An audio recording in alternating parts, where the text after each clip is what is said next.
Well, in this time of COVID-19, everyone's talking about your immune system. You got to have your immune system up. Immune system needs to be great. It's got to be immune system.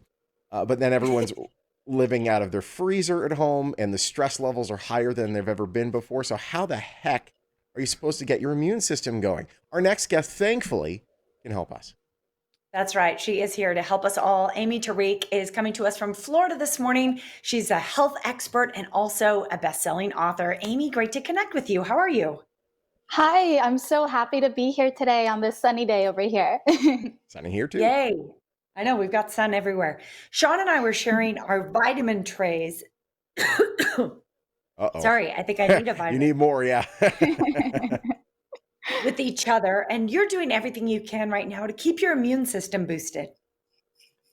Absolutely. So, one of my favorite ways to do it is, like you said, having vitamins and sleeping enough, 7 to 8 hours, and just making sure that we have our hormone level tested, our vitamin level tested, our minerals tested, that we have enough zinc and all of these minerals and vitamins, and more importantly as well, that we make sure we don't have any hidden food intolerances, because those can Hmm. really create systematic inflammation. Yeah, that's actually, my wife actually is avoiding gluten because of a thyroid situation, and that can cause that there. Yes, Okay, it can. let me go down the list of this. I'm taking D, C, zinc. The zinc has magnesium too, and fish Yep. oil.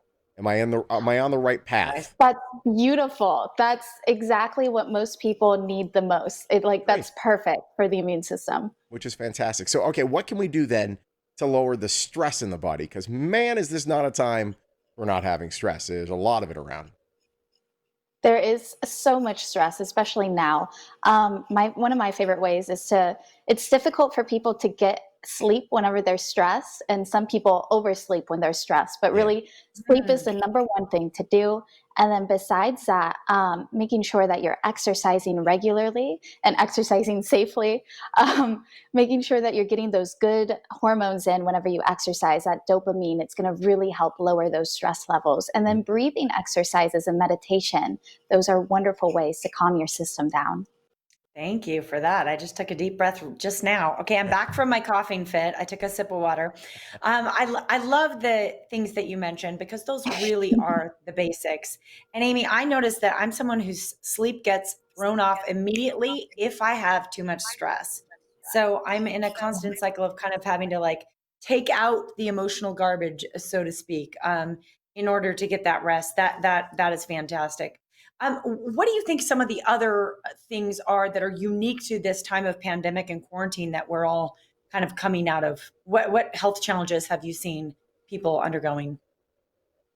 Well, there's a lot of mental stress. So there's some depression because people are sad they can't go out and see their friends. Yeah. There's some stress about how to pay bills.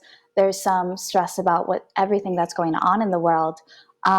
There's a lot of heavy feelings because there's a time of mourning and grief that our lives might not be what they were before this.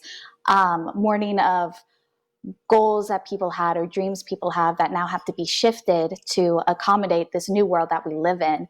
And so there's a lot of change happening very quickly, and this is scary for a lot of people, and rightly so. And so learning how to navigate these changes is going to be a major factor in how we're able to deal with our stress. No question about it. What's the biggest pandemic beyond COVID-19? What do you think's the thing that seems to be haunting the country the most right now?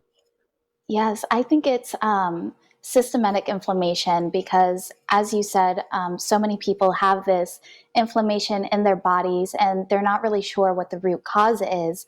It could be, something like thyroid, it could be a gluten intolerance, it could be not having enough sleep. It could be eating too much junk food.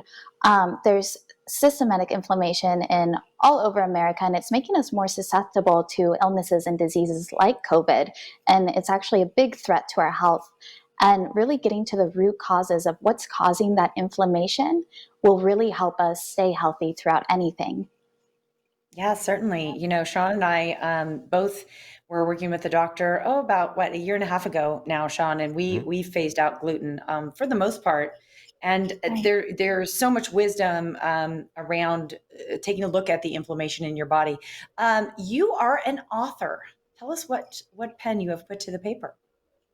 Oh, yes, I am so happy. I have a #1 best-selling book, A Life with Health, and I just have it right here. Ah, And yes, I just released another one called Panic, Germs, and the Truth Inside American Mouths with the #1 biological dentist who's the president of the American Dentistry Board and the doctor who created the word holistic and the whole holistic movement here in the United States. And it's absolutely fascinating to see how microbes affect everything in our lives.